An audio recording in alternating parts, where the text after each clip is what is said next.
Dinampot ng pulisya ang 4 na babae kabilang ang isang menor de edad mula sa isang umano'y cybersex den sa Iloilo City. Inaalam ngayon kung may iba pang sangkot sa malaswang kalakaran. Makibalita tayo kay Jennifer Muñasa ng GMA Iloilo.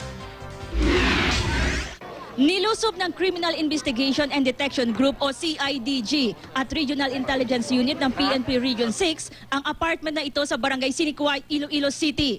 Kasunod yan ang natanggap na ulat ng pulisya na ginagawa umanong cybersex den ang naturang paupahan. Positibo ang ulat. Naaktuhan pa ng mga pulis ang malalaswang ginagawa ng 4 na babaeng dinatnan sa lugar. They were caught in surprise, no? While ga-online sila sa ilang laptop. Pero ano din ang sitwasyon? May ka-umpasan o ano? Naka-underwear. Dinala sa CIDG ang 3 babae, habang dinala naman sa DSWD ang minor de edad. Napag-alamang galing sa Tapas Capiz ang mga ito. Kinumpiska ang kanilang mga laptop at ilang pang device na ginagamit sa iligal na gawain.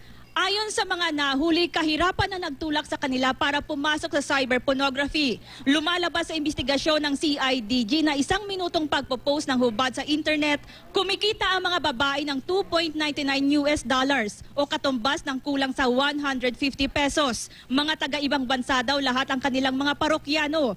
Kaya ipinadadala sa Money Remittance Center ang bayad sa kanila. Iniimbestigahan na rin ngayon kung may iba pang sangkot sa iligal na gawain. Kabilang sa mga iniimbestigahan ang may-ari ng apartment.